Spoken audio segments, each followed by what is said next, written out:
What is up, everyone? Welcome to a transfer plan video for buying and selling players, where we're going to be looking at a few midfield options and some forward options as well, like midfield replacements for, let's say, if you have a Amad Diallo on your bench and he's out for the season, or for forward options, like if you have a Coady Gakpo, and he is obviously now out for the double, confirmed by Arne Slot, and we don't know whether how long probably not that he's probably going to be back soon, but we don't know how long that is at the moment. And you're probably looking for a replacement for Coady Gakpo as well. So in this video, we'll look at both of those options. And let's start obviously with midfield.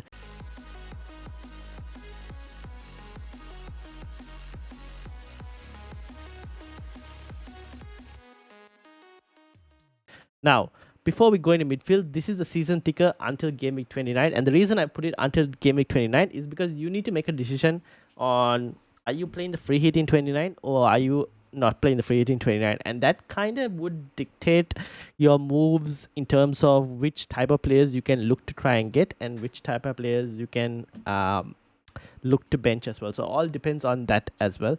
So let's start with Amad Diallo replacements. Now, I've watch listed a few midfielders and we're going to have a look at that. Starting with midfield. Obviously, you can see the forwards, but let's start with the midfielders. I've got 4 midfielders up there.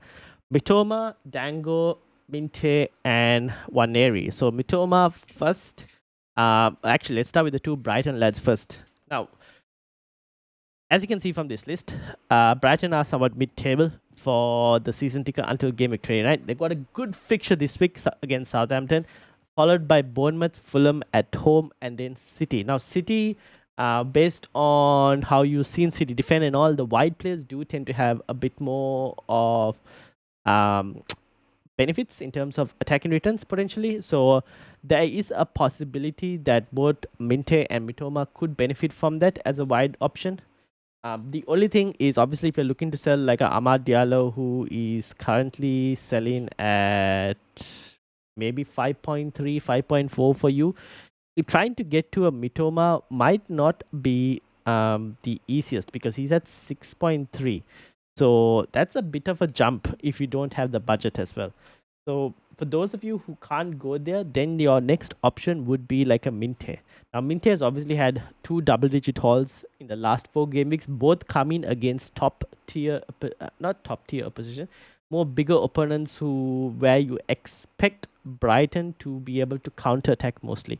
And if you look at the upcoming opponents, you would look at the likes of Bournemouth, Fulham, and even City, and you'd go, Brighton could possibly be in a situation where, at least for Bournemouth and City, they might have the option to counter attack, and you could see some benefits. Obviously, Bournemouth game is at home, so they might be a bit more onus on Brighton to be on the front foot as well. But the City game, maybe there could be a few rewards in there. Compared to Southampton and Fulham are more than happy to do the counter attack in themselves, so they won't be and especially when they're playing away from home as well. I don't think they'll have any problems with like sitting back and counter attacking. Southampton, on the other hand, defensively weak, so can be got at. And we've seen Bournemouth's attackers just this week, how much joy they had in terms of attacking returns. So Minte is obviously a good replacement option, and Mitoma, I think Mitoma is the more consistent one. Obviously, we've seen 3 attacking returns in the last 5 game weeks, all 3 double digits as well. So he's going to be the more talismanic figure from those 2 players that I mentioned. If you have the budget to go to Mitoma, I actually don't mind going for Mitoma, but Minte is not a bad choice. However, I do feel there are better options from the Bournemouth lads.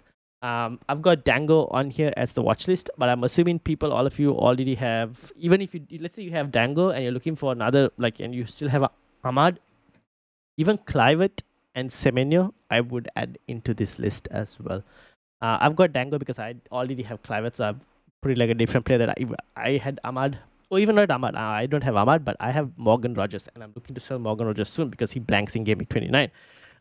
So I need a replacement for Morgan Rogers. So this same list would apply for me as well. So for me, for example, Dango is a really nice option. Wolves this week, Brighton and Spurs, and then Brentford at home in game week 29, followed by game week 30 where they have Ipswich as well. So it's really good fixtures for Bournemouth, at least until game week 30. And then maybe 31, you might look to wildcard ahead of the double in 32 and double in 33. So until game week 30, at least Tango out of position, playing at forward, good player to have. Good fixture against Wolves this week as well. He's another really good option for a replacement. And then the final option is Waneri. Obviously, playing at the moment on that right wing till Saka is back. There were some rumors about expecting Saka to be coming back soon. So that could mean that this guy is most definitely a short-term punt. The only thing with Waneri is the fixtures aren't the most easiest. Now, West Ham is a good fixture, but Forest is going to be a tough one, as you can see. Man United and Chelsea are not looking great at this moment, but when it comes to big games, Man United have fared a bit better compared to playing against opponents that don't leave room for counter-attacking options, or for some reason United just turn up against the more bigger names for some reason, and against all the other teams they don't do too well. So maybe you could go, okay, United at Old Trafford might be a bit more harder of a challenge. Chelsea as well could be a bit of a tough game, and that also being in the blank in 29, that could be an issue. The only thing that favors Waneri right now is the price. 4.5 million is a bargain. So if you're looking for a starting Arsenal player for the moment at 4.5 million, can't really go wrong with this option. I think Saka was supposed to be back potentially after the Chelsea game, is what we were hearing. So we'll have to wait and see on that. But yeah, Waneri, short-term punt, could do well, but I do prefer the other three players that I mentioned.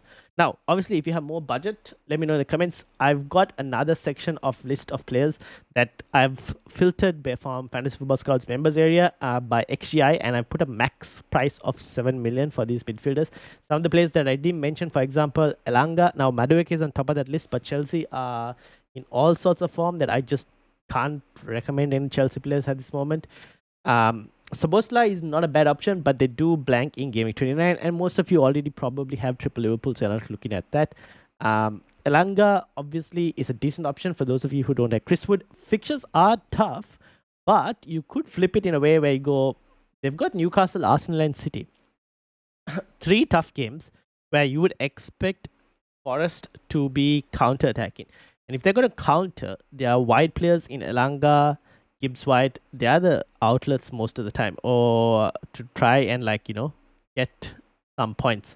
So you could say, could actually benefit Elanga a bit more over Chris Wood as well, potentially, where he could get some attacking returns on the counter against his opponents. And then obviously a really good fixture in game 29 against Ipswich as well, for Forest. So Elanga, I actually don't mind at 5.3. Then you've got the likes, obviously, I mentioned Semenyo. Smith Rowe is there, although his minutes aren't full 90-minute player, so I wouldn't really go there per se. But Fulham are playing really well. I should add Adama Traore also there. Again, same thing with Smith Rowe. It's okay. I just look at... I would like someone who had more closer to 90 his minutes. I've looked at his minutes. It's not too bad. Where he's got 81, 71, 81, 79. I guess you could potentially, but even then, I'm still looking at it like Crystal Palace, Wolves, Brightons. Those aren't technically the most easiest of fixtures as well.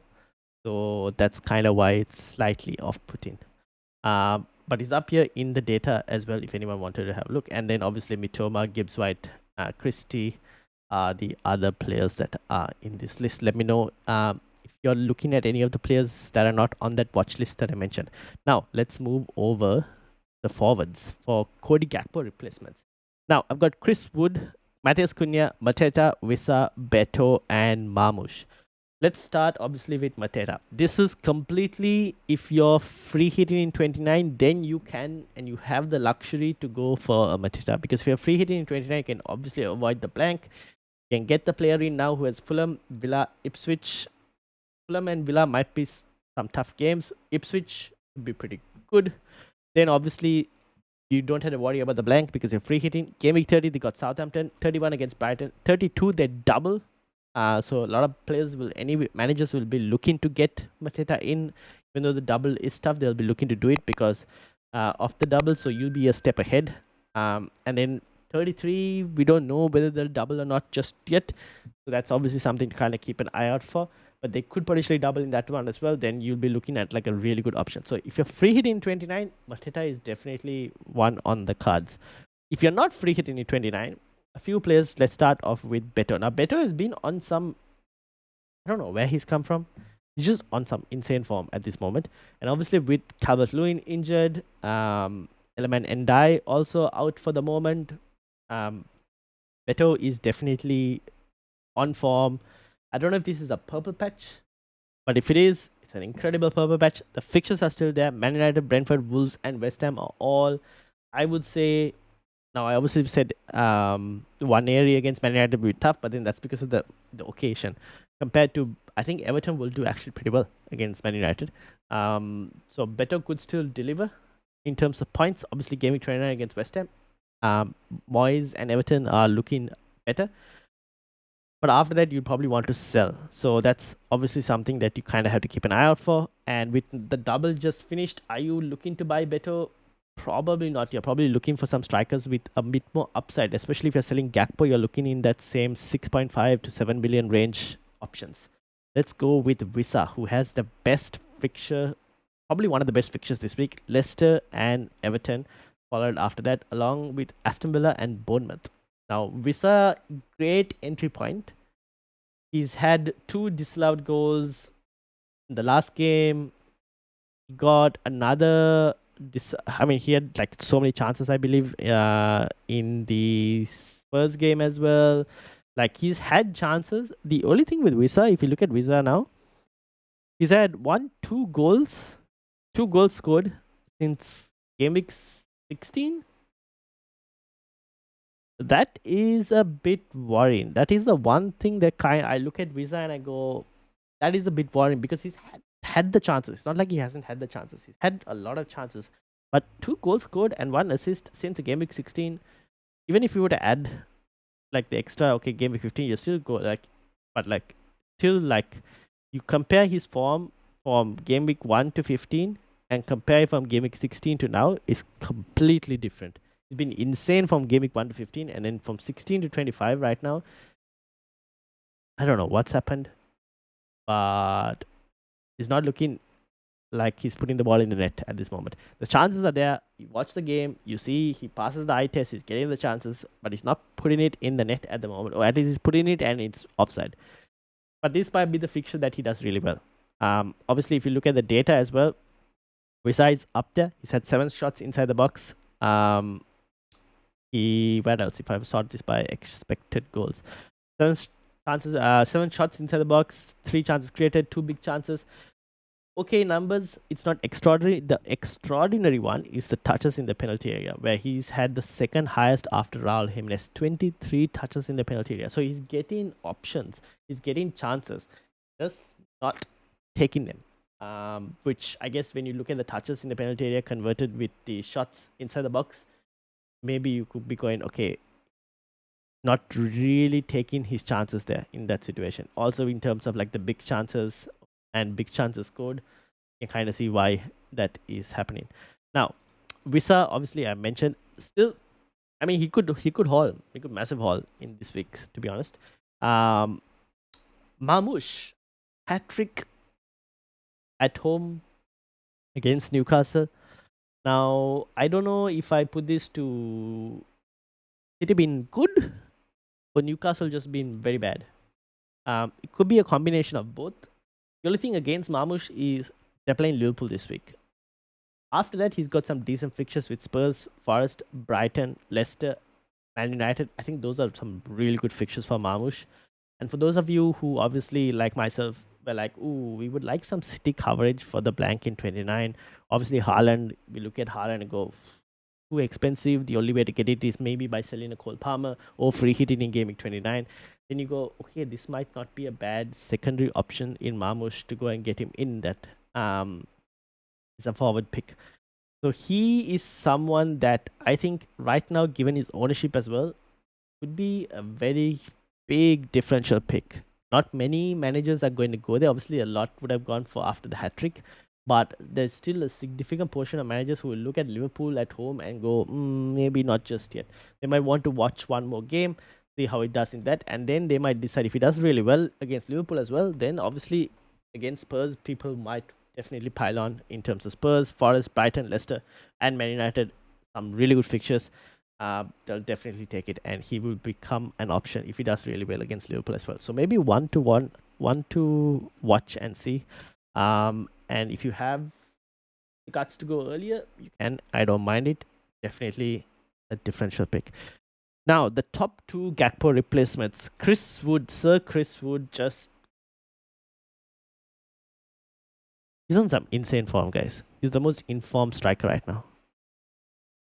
Enough said. That's basically it. Yeah, fixtures look very hard on paper, but this guy just needs like one shot and then he's got like 3 bonus points as well and he's got a goal. And then after that, Gaming 29, he's got Ipswich. I think almost everyone is going to try and get Chris Wood in Gaming 29. Whether that's free hitting, non-free hitting, almost everyone would want to have Chris Wood in Gaming 29. Makes me wonder why I sold him in the first place. But yeah, I think Chris Wood definitely up there for me as well. He's definitely up there as not only a Gakpo replacement, but even if I was to sell Gakpo and then I get the money from the assistant manager back as well, like if I have Ndai still injured, Ndai Chris Wood is definitely happening by game week 29. So Chris Wood up there.